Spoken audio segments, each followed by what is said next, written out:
The bear just sounds too much. Me. Okay. Here we go. Let's play this. Welcome to the Rebel Alliance Briefing Room Podcast. We are here to podcast about anything and everything Star Wars with you. Please visit our website where you can play current and past episodes. That's https://RABR KyleJohansson.us. That's RABR.KILJOHANSEN.US. On the left-hand side is a navigation menu. You can use this to learn how to load the Rebel Alliance Briefing Room podcast on your Android or Apple phone and tablet. And we have direct links to our podcast on Apple and Google Podcasts. Please participate by connecting to our social media, answering questions of the week, or submitting feedback directly from the site. Again, all of these are available at the Rebel Alliance Briefing Room website at RABR.KILJOHANSEN.US. And now it's time to talk Star Wars. I am Kyle John Johansson, and this is Andrew Scott Sutton. Say hello. Hello, this is Rick instead. Hello. I don't know if Andrew's available or not. He hasn't responded to me, but we're recording at a weird time. As you can see, we're in a weird place too. We got pictures behind us and pictures of my granddad's painted and stuff. And we're in a semi-dark room, hiding from everybody. Anyway, so this week we're going to review The Bad Batch Season 3, Episode 9, called Harbinger. And then we're going to do an unboxing, which not really, Rick will see. We're going to do an unboxing, and then we'll go through the episode. So, first time together. Right. Same spot. We're in the same room. It's a guinea pig attempt, but it's working. Yeah, I'm a little closer to the camera, but that's okay. Yeah, it's all right. Rick doesn't need to be in the spotlight. Now it's time for unboxing. Now we have a special treat. It's unboxings. Oh, yeah. Yeah. Here we go. Yeah. All right. So here's our box. My stabby tool. Just kidding. April Fools, huh? All right. So let me cut her open here. Cut it open. Let's slowly open it. Ooh, what is that? That looks different. All right, let's get rid of the box.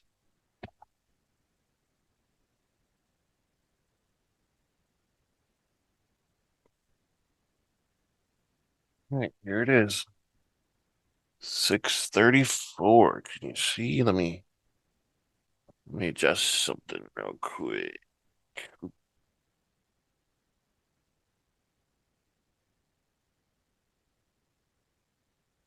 Yeah. You see him? It says Ned B. Like there he is on the side.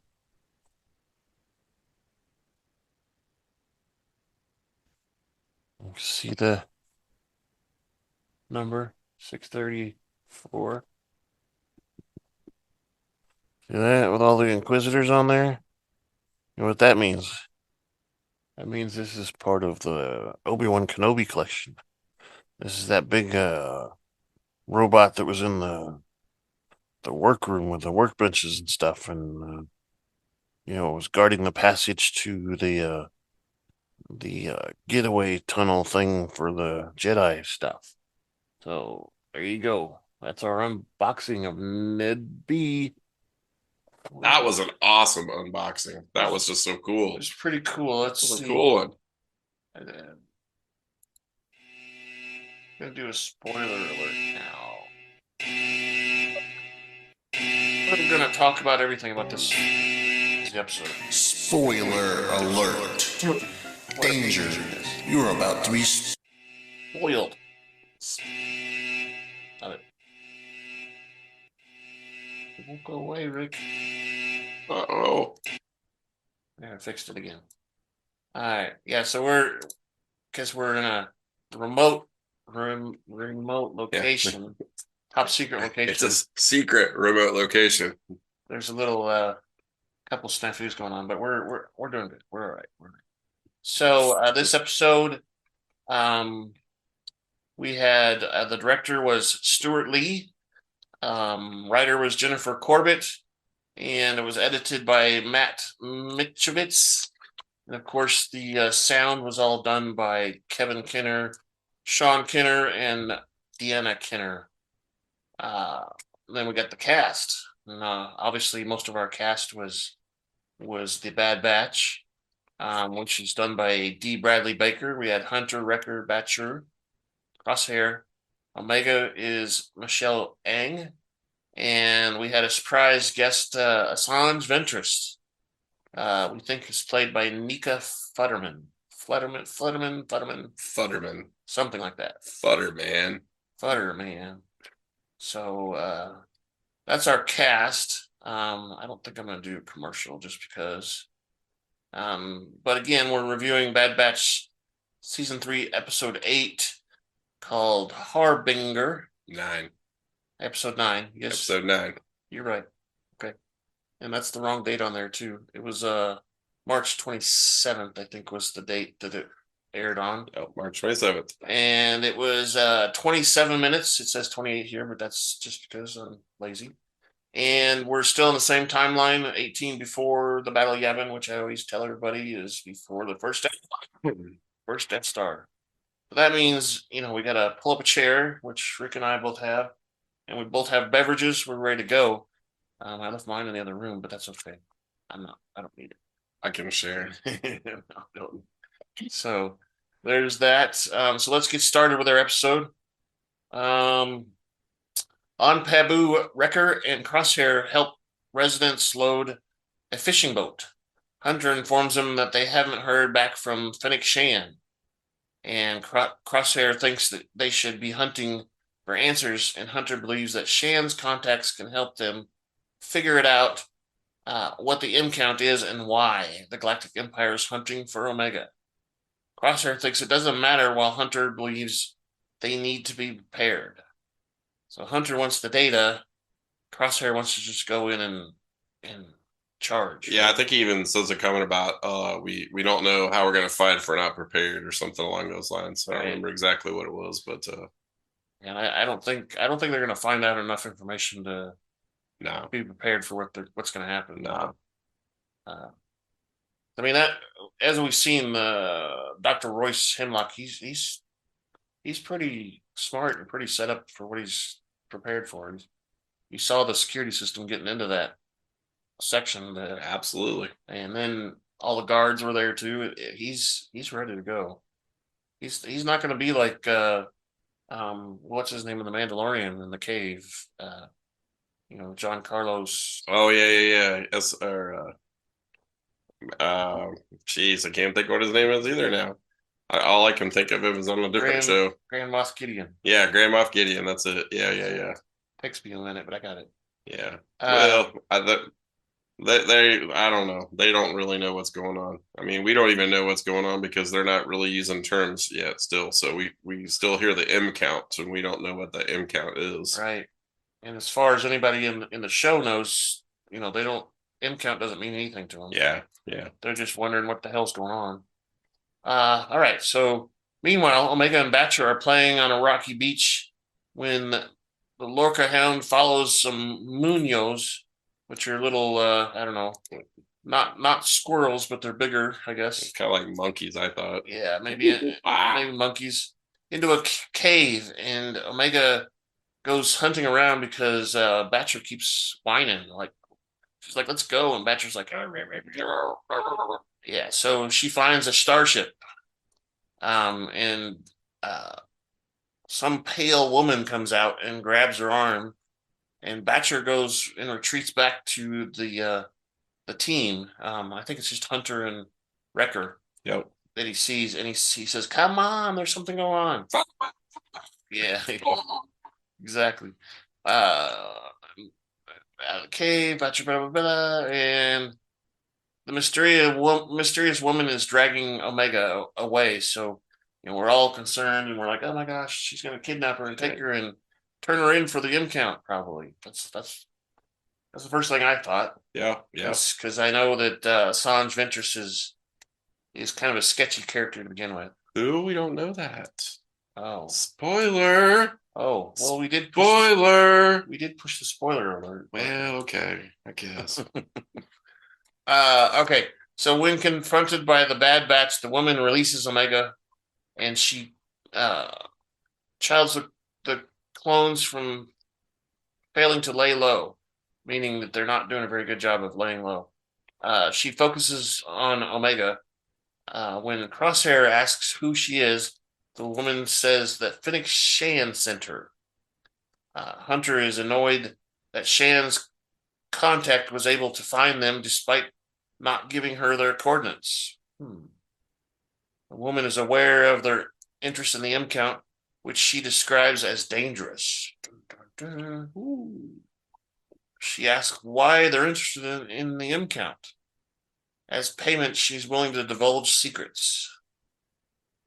Which is interesting because she doesn't ask for any money or anything. She asks for information. Yeah. So yeah, I mean that's she's kind of implying she's got an agenda of her own. Yeah. Which we never really find out what that is. For sure. Hunter responds that they've already paid Fennec Shan, and the woman tells them to take it or leave it. You can take it or I'm leaving it. Out of here. See ya. Omega says they are interested in the Empire because the Empire is seeking a friend. Yeah. Quote. Asking for a friend. Yeah. They're doing some mysterious experiments involving M count, and the woman believes that the M count is something in the blood of living beings. I think she says all of us have it in some fashion or whatever. Yeah, some amount. Those with high M count are believed to be more capable of wielding the Force. The Force. Dum dum. And this, I mean, we've seen Force people in this show, but never one of our Batchers. One of the clones. And that's obviously what they've been hinting at for a long time. But Hunter asks if this is connected to the Jedi, because most of the Jedi are the Force. As a Force, yeah. And Omega says that asks if Assajj is a Jedi, and the woman replies that her blood does not make her a Jedi, but rather training does. The woman says that the Force-sensitive clones are unusual, and they are genetically defective clones anyway. Wrecker says that she's got that right. I'm defective and I know it. Right on, brother. The woman remarks that the Common produced millions of clones and warns that the Empire will hunt them down if they have high M count. She concludes that this is their intelligence before walking away. She concludes that this is what their intelligence is about before walking away. She kind of she doesn't really give much away. Right. She's kind of just playing her cards close and waiting to see what information they're going to feed her. But I think is it yet when Omega makes the comment about I'm a Jedi or something like that? Yeah, she does. She does. Yeah, like she kind of thinks after she says the M counts that makes her a Jedi. So I think he said something about that about when she said the clones don't really have that, but the Commons maybe made a mistake or something. Right, and the next scene basically Omega asks if the Empire is after her. If that's why the Empire is after her, a woman says she can't determine her midichlorian count. Well, after her friend, not after her. They're after her friend. Yeah, right. without testing first. Yeah, there's a test, and Omega asks the woman to test her, saying that she can handle it. I'm okay. Oh, I mean my friend. I mean, yeah. My friend. No, me. Okay, you got me. I was just kidding. Whoever. The woman warns the truth is not comforting, but Omega insists. It was Wrecker. That's who she was asking about. Yeah. Wrecker. That's why he's so strong. Yeah, that's it. The woman relents but warns Omega that she asked for it. No. Careful what you ask for. Right, exactly. Later, the woman tests Omega on a rocky shore by getting her to balance a piece of fruit on her head and stretch her arms out, standing on one leg. I think that's kind of funny because it's, not really a test, but I think I've seen that test done before on the side of a highway before. exactly. I think for a friend, I watched a friend do that. Right. Once, Can you walk the line? Yeah. Something about that in the alphabet too. Backwards. Yeah. That sounds like my friend told me that. Yeah. That's why Miss Ray taught us the alphabet backwards in choir in high school. So there you go. See, test. Life skills are important. When Omega asks what this exercise has to do with M count, the woman tells Omega to stop striving for balance and let go of her conscious mind. Omega is ignorant of this concept. When she slips, the woman tells Omega to try again. Wrecker tries to cheer Omega up, but the woman tells him that him and Hunter have to leave because they're a distraction. Hunter insists on staying and watching over them because they don't really trust her. When Omega asks, was she a Jedi, meaning was Assajj a Jedi, the woman confirms she is not a Jedi, but knows about some of their ways. She tells Omega to concentrate and continue her test. Crosshair returns from consulting text files from the Republic archives and confirms that the woman is Assajj Ventress. When Wrecker asks why a separatist assassin would be helping them, Crosshair questions whether she is helping them or not. Because she hasn't really given them any information. She doesn't really help. She just is there. After Omega slips on the shore, Ventress asks what happened before helping her. What happened before she helps her up? Ventress sends Omega to retrieve a white blossom from a weeping maya tree, which is far away. And I think, that's not really a test. I think she's just trying to get her away so she can talk. Yeah. She can talk. Because she said something about before sunset, and Omega looks over, and the sun is like almost setting, and I can't make it. Yeah. I think she tells her she has to be creative or something, right? Right. It says it's a colonnade before sunset. Omega starts to complain, but complies. With Omega gone, she wants the rest of the Bad Batch, whatever they're planning, won't end well for them. Because they're planning to basically ambush her or attack her because they don't want her there. Well, they know who she is now. Yeah. She asks them to think carefully as she approaches them. Because, she's more powerful than they think. Stop. Not in the name of love. Meanwhile, Omega runs through the street of Pabu in order to reach the weeping maya tree. With the sun setting, she convinces Batcher to give her a ride so she can get there faster, which that's good. Way to use the head. Nothing to do with the Force, but yeah, that's good. Back in the cove, Hunter and the clones demand that Ventress leave. Ventress refuses to leave until she has finished testing Omega. The clones aim their blasters at Ventress, but the former assassin uses the Force and hurls the weapons away. All of them fly away at once.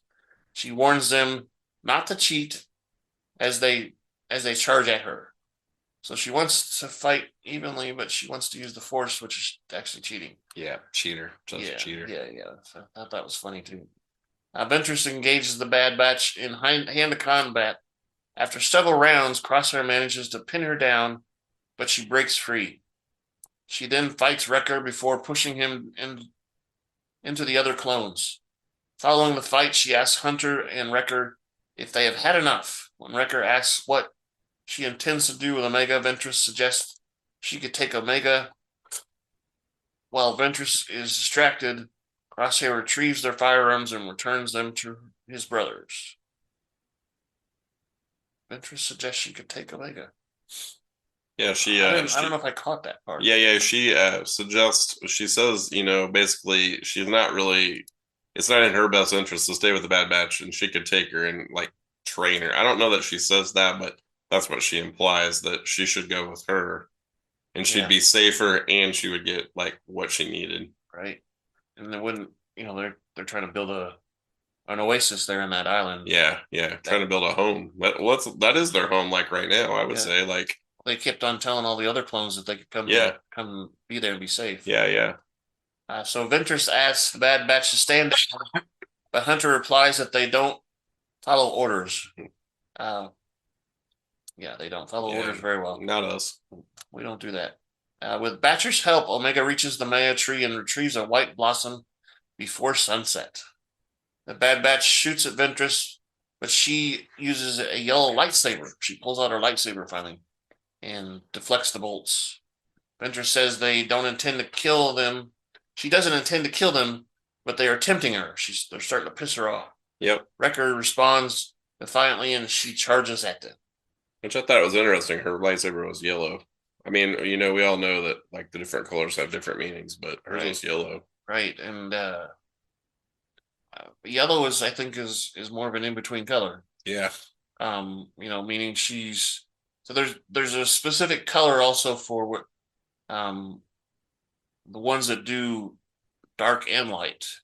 The gray force people is what they call them, and I think that's what she's kind of become. Yeah, is a gray force wielder. She doesn't.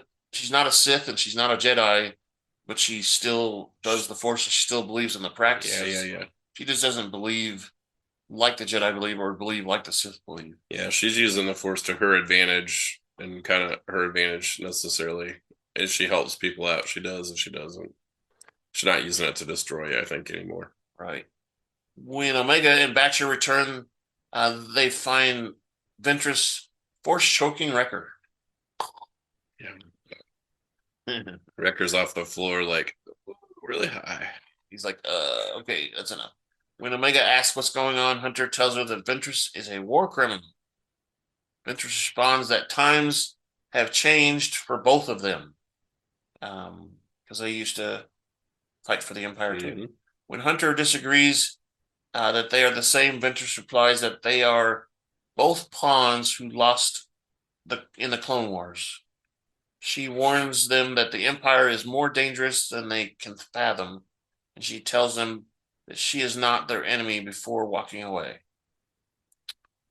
Later that night, Hunter tells Omega that Ventress cannot be trusted due to her actions during the Clone Wars, and Omega disagrees and says that Ventress did not kill them when she could have had a chance. Wrecker disagrees and says that the clones were warming up to her. Yeah, they were just warming up. They're getting warmed up. Yeah, they had it right where they wanted. SC's like, they're not. They weren't done fighting. Yeah, he was getting choked out. He's choked 3 feet in the air, but he had her right where he wanted her, right in the palm of his hand. Exactly. Yeah. Yeah. And Omega says she doesn't know about the Clone Wars because she was all holed up on Kamino. Crosshair thinks Omega is naive, which she is, and we've seen that throughout the whole series that she's naive about everything. Well, she hasn't had the exposure and the experiences that they've had because she's been on Kamino and places, where she was sheltered and protected. Yeah, and I'm starting to wonder if she doesn't have the growth hormone in her either, because she seems to be growing up slowly. True. And actually going through the teenage years or whatever. Like what? She's like 8 or 9 years old now. Yeah. Those terrible years. Crosshair thinks Omega is naive, and Omega counters that she never gave up on him when he was going through troubles. She urges the men to give Ventress a chance. Please. I won't sleep on the Marauder anymore if you don't give her a chance. Homes for the gents. Homes. The following day, Omega and Batcher find Ventress by the pier. Ventress is surprised that Omega returned, given what the other clones told her about her. Omega is aware of Ventress's actions during the Clone Wars, but compliments her by staying around. She believes that Ventress is trying to help and asks about the tests. She says, "Did I fail?" Ventress says, "You failed pretty badly, but it is evasive about the second test, the one where she had to go get the flower." Yep. Which wasn't a test. Really a test. No. Yeah, it was just to get her out of her hair. Right. The two depart on a boat while Batcher stays behind. Ventress is unnerved about Omega's smiles, and she finds it unsettling. Ventress takes Omega to the deep waters and explains that the force sensitive individuals have an affinity with nature and connect with things that respond to their energy. She activates a blue platform and tells Omega to reach out with the force for anything, just anything.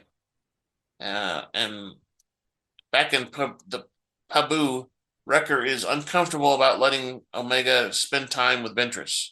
Hunter reminds him that they promised Omega to not intervene, and they're looking through these binoculars. Yeah, they're like, they can see everything, so it's not, I guess, a big deal. It's just far away. Yeah, they're just like they're like older brothers, keeping an eye on their sister because they're gonna jump on her all if they have to, but otherwise they're keeping their distance, but they're keeping an eye out too.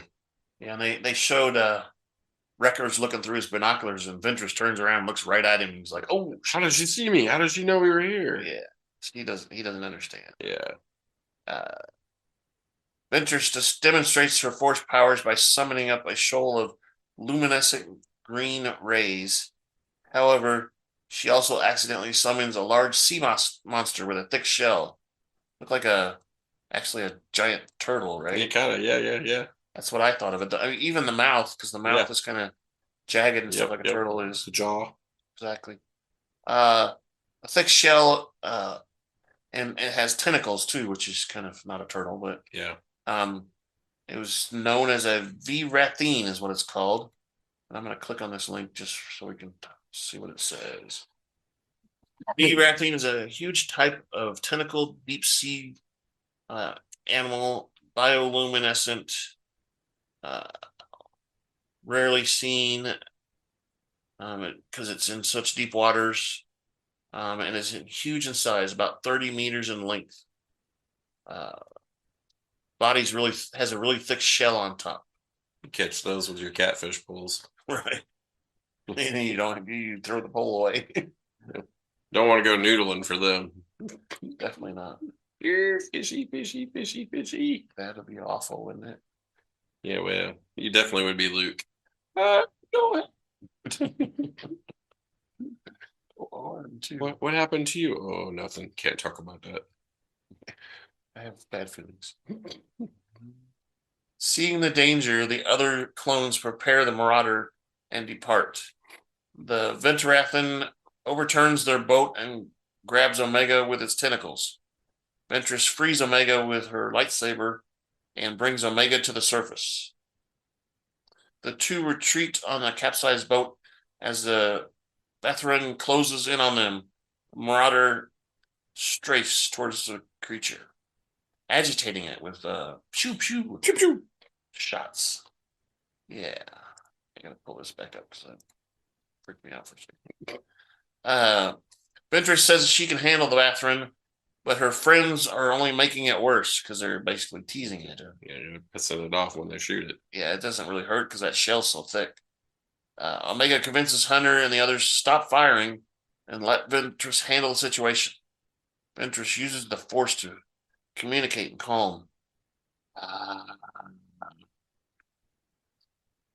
He says, "My mind to your mind." No, that's the wrong speed. You should be going to the deep end. So she convinces it to depart peacefully, and the being kind of its eyes changed and everything. It's like, oh, okay, I'm calm now. Yeah. I'm calm. I'm gonna go take a nap. Thanks for putting the nap idea in my head. I think she slipped in a roofie. Yeah. And then Crosshair picks them up off of the boat aboard the Marauder. And Hunter even offers his hand to her to let her on the Marauder. He doesn't, he didn't trust her a little bit, he wouldn't do Yeah, that. yeah, he was kind of gentlemanly about it. And okay, back at the Cove, Ventress concludes that Omega does not have a high M count. Mhm. Maybe Sure. she just doesn't have. She just hasn't reached far enough out. Omega is perplexed, but Wrecker says they will figure it out. We've got this. We'll figure it out. We don't need you. She and Wrecker leave to get some chow. Omega thanks Ventress before leaving. In private, Crosshair tells Ventress she's lying. I know you're lying. I can sense this thing because I'm a sniper. Yeah, yeah. Just like you can tell the wind direction. Ventress says that if Omega has a high potential, she would have been trained already. But why would she be trained when she's, She's never had an opportunity to be trained. yeah, she was stuck on Camino, so there would, yeah, and they didn't train they trained her how to fight war, but they didn't train her how to use the Force. Yeah. And I think mostly because that was a secret. I think that what they did to Omega to give her an M count was kind of an experiment that was a top secret experiment that nobody knew about. Yeah, well, it was probably the help me out here, the Camino and doctor, her friend. Nalase. Yeah, Nalase. Couldn't think of her. I knew it started with an N. Uh, Nalase had knowledge of it, and that was probably about it. Because if you remember in the previous season, the one where they went under the water in the tubes and stuff, Mm-hmm. the tube connected to Nalase's secret lab, Mm-hmm. where she spent most of her time. Well, and she also got rid of all of her blood samples too. Right. Once she found out that she was being drawn, she was getting rid of all those too. I couldn't understand why Omega didn't catch on to that at all. She's like, "Why are you doing that?" But she didn't catch on that there was a reason. But she wouldn't need to know. She's still a kid. She's not thinking about anything. Right. Now Anything like that, it's for her best interest or Yeah. keep her safe or whatever. She's naive still. I mean, that's just showing the naivety of her. So Ventress is lying, says Crosshair, and Ventress says that if Omega has a high potential, she would have been trained. I said that already. And she's leaving, and Hunter refuses to leave Omega, but Ventress warns that the Empire is after Omega and recommends that they leave Pabu as soon as possible. She tells them that they are not safe as they think they are, because I think we're led to believe that Ventress kind of found them through the Force. Yeah. Because that you can do that kind of thing, and if she can do it, well, we know if Palpatine puts his mind to it, he can do it. I think that's what she was trying to infer to them, that there are things that they don't understand that are going to be a problem for them, and so without giving him information, she's just forewarning them. But whether or not they're going to be taking the hint and realize it or not, I don't know. That's going to be interesting. Yeah. Coming up. And they question her about, her allegiance and stuff. And she says that she's not with the Empire. And this is the line that you were talking about, where she has a few lives left of her own. Yeah. And the clones watch her fly away. That's when we see the credits roll. Yeah. Credits roll. Yeah. So no, that was a pretty good episode. I think there was kind of not necessarily eventful, but it tied some things together for some people that are making some connections. Now, does it create some other questions? Yeah, I think so. Yeah, it does. And I'm curious, kind of like you, is they have to show her wielding the Force at some point, because either she never figures it out and she gets captured and she just kind of represses it, or she's uses it to help him out of a situation somehow. For sure. It's kind of like Rey-esque here, with Rey never knowing anything with the Force, but a lot of correlations between the two characters not having any formal training or whatever, or knowledge. Exactly. So next week is a 2-episode week. Oh, okay, sweet. And it's there's 15 episodes, like we were trying to figure out. 15 episodes. There's 2 next week. And then I was wrong. May 1st is the last episode. Mayday. Which is now called The Calvary Has Arrived. Ooh, interesting. That's a different title than it was before. Yeah, I don't remember that. Yeah, I don't either, but I remember Flash Strike, but Calvary Has Arrived. I don't think they have that one named yet, possibly. Maybe. I wonder who the Calvary is going to be. It's probably all the other clones. Do I don't know. It could be. I mean, Leia? there's got to be a tie-in somewhere. So let's ask for Feedback. somebody to listen. Come on. All right, so that's our feedback clip. We have 5 different easy ways for you to give us feedback. One is through email, feedback@kylejohansson.us. You can go on our website, and on the left-hand side, over there, I don't know which side it's on. It's backwards every time. But on that site, there's a link that says feedback. Click on it. There's a form there to fill out, and it'll go directly to us. Actually, all 3 of us will see it when it goes through there, and the first one too. We're also on Twitter at super_duper_pod. We're on the Blue Sky Network at Rebel Alliance Briefing Room is one word. And we're on YouTube, which now YouTube is the place that Google is putting all of their audio podcasts and video podcasts. So both are up there, along with what is it? Spotify is the other one that has video too. And I think with Spotify, when you put the video up there, the audio is not available anymore. I don't know. I can't see it on the list, but it doesn't matter. I don't know. I still listen to it on Amazon. I don't do the video, but the audio. Yeah, and I was going to show you since you're here.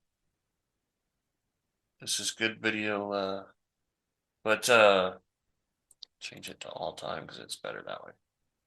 But you saw it was 0. Oh yeah. So there's nothing recent. Yep. Down here in Ahsoka is the last time somebody actually did anything with That's weird. On Amazon. That's which weird. I don't think it records it correctly because it never has been. Because you tell me you listen all the time. Yeah, I listen to it at school. And it never, even whenever you tell me, it never shows. Yeah, like it's weird because I listen to it while I'm working. It's not correct. You know, like this one here. This is the Indian one. The Blue Sky or whatever. No, it's not Blue Sky. J07 is. Oh yeah.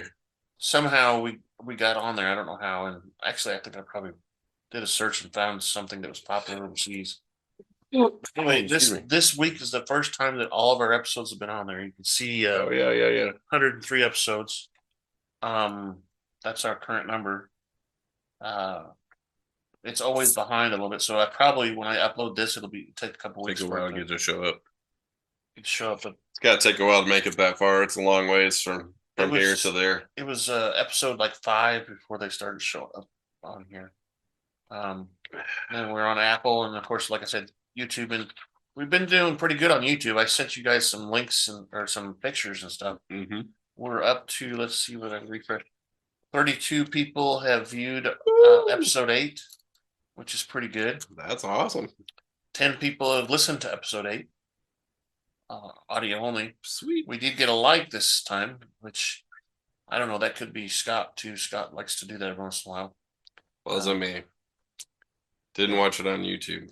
And then episode 7, the one before that, we've got 11 people listening. So that's not bad. I mean, 5 or 6 is good enough for me. So I obviously would love to have 1,000 people, but nah, that's too much work. Exactly. I don't want to have to work that hard. Too much work. All right. So 50 would be okay, even 100, but 1,000, yeah, not yet. So we're still working. Any other theories you got? Theories. They keep changing every time because we get new information, we get new characters. Right. So I don't know. I'm kind of anxious to see the Ventress and Fennec connection. So, I mean, obviously, Fennec said she was going to talk to one of her bounty hunters. So we know that Ventress now is kind of doing the bounty hunting gig. Well, yeah, and I was And going to bring that up. I was going to bring that up. So, one of your questions about episode 8 was who was Finnick talking to at the end of the episode? Yeah. And I'm pretty sure it was Ventress. So, well, it would make sense, or a mutual connection that they share. I went back and actually listened to it again after I watched the episode, and I was like, she didn't speak. It was just Finnick that spoke. Yeah. But the way she said it kind of led me to believe that that's why Tony or whatever Ventress showed up. Assajj Ventress showed up. Well, that's kind of interesting that we're seeing, I guess we're getting a little bit of the backstory of all of these people who were the bad, fighting for the Empire, coming to the realization that the Empire is actually the bad, Right. and now they're like having to make not necessarily amends, but they're changing their way of thinking, Right. And Well, so they all got kind of brainwashed, Yeah. And it's given us a little bit of the backstory to that part where, before, I mean, if you were totally into it, you got it, you knew it or whatever. But like me, who was not really necessarily, diehard into it, had a lot of questions about why, things are happening and why characters were the way they were. Now it's kind of explaining it a little bit. Yeah, and I can see that too, a lot with because in the Clone Wars and then the prequels, we see Palpatine kind of doing his thing or whatever, but he's got everybody else fooled, right? Yeah. He's only got a few people that are questioning what's going on with him. Even the Jedi are fooled. Yeah, right? yeah, for sure. So until the reveal of Darth Vader is when the Jedi basically suspect him. Mm-hmm. I've got my apprentice now, Darth Vader. Yep. They saw it on the tapes and they're like, oh my gosh, what's been going on? So if the Jedi were convinced, then imagine the rest of the, the galaxy. Exactly. Why would they question politicians? Well, yep. That's a different story. You should always question the politicians, but that's a different podcast. Right. We don't have that podcast. Yeah, we don't have that time for that podcast at all. But all right. No feedback on that, okay? I think personally myself that they're slowly building a war chest of people that are going to help them do whatever their master plan is at the end. They're going to have Ventress, they're going to have Finnick, they're going to have the other clones that are out there. Captain Rex's crew. Well, we kind of see that in the movies, like when they're, all from across the galaxy are coming together to go to, make a stand against the Empire. So this is the beginning of that, probably the seeds. Right. And supposedly Captain Rex's crew is one of the first parts of the Rebellion. The rebellion. Their fund. A lot of their funding is done by, all the people that we see. We see Padme and stuff like that. Mm-hmm. Obviously she's dead at the end of the. Well, and we've seen a few senators, right? Not only this season but last season as well. So there's some senators that are, thinking something is hinky. They don't have any proof, obviously, but they think something's hinky and they're questioning it. But they have to do it in secret because, That's what we saw in Andor too. Because Andor is kind of during this time too. It's close, but not quite. Yeah. Anyway, yeah. So we're seeing the ironic part is the people who, were supposed to be doing it for the Empire are the ones that are going to be the ones that take the Empire down. Right. I mean, that's the ironic part to me, I think. True. Very true. Very ironic. And I mean, they're going to have to deal with Vader because he's there. Definitely. And we haven't really, the Bad Batch has seen Vader, I think, maybe briefly one time. But maybe it was just Crosshair that's seen him. I can't remember. But I mean, they definitely know. Well, they know who he is. They know who Palpatine is too. But I just don't think. I don't think they realize how powerful he is because they don't realize the whole story where Palpatine organized all of this from the Mhm. beginning. Mhm. He's the one that got the clones created. He's the one that, all of it. The whole storyline. They're just a small little piece of the puzzle, and their piece is really small. Right. Thank you for listening to the Rebel Alliance Briefing Room podcast. Please visit our website where you can play current and past episodes. That's https://RABR KyleJohansson.us. That's RABR.KyleJohansson.us. On the left-hand side is a navigation menu. You can use this to learn how to load the Rebel Alliance Briefing Room podcast on your Android or Apple phone and tablet. And we have direct links to our podcast on Apple and Google Podcasts. Please participate by connecting to our social media, answering questions of the week, or submitting feedback directly from the site. Again, all of these are available at the Rebel Alliance Briefing Room website at RABR.KyleJohansson.us. This podcast in no way is approved, sponsored, or owned by Lucasfilms Ltd., Disney, Disney Plus, or any of its subsidiaries. All opinions are solely owned by Kyle and or Scott, and in no way express the views or opinions of their past or present employers. Views and opinions are not supported or restricted by Lucasfilms Ltd., Disney, Disney Plus, or any of its subsidiaries. Any rebroadcast, reproduction, or any or other use of this podcast and its affiliate sites without consent of Super Duper Podcast Network and its host is prohibited. I am Kyle John Johansson, and this is Andrew Scott Sutton. Say goodbye now. The adios, arrivederci, sayonara, aloha, goodbye, see ya. Yeah, it's not there. We'll catch you next week. It's not there. Oh, it's not there. Oh, hold on. Yeah, let's just do the intro. We'll see you guys next week. I'll put this part at the end so we can wave goodbye and whatever. And we'll see you next week. Hopefully, it's two episodes next week. 2 episodes. Hopefully, we'll have time to get everybody together. It's a little usually more difficult when they have more than one episode during the week. Not to get together, but to produce and whatever. So they gotta split it. Gotta get time. Split it. And time is money. Money is time. Gotta do twice as much work on the website and all that stuff. Jeez. That one week where I had to do 3, that was awful. Techie guys. I don't know what they do with all their time. Nerds.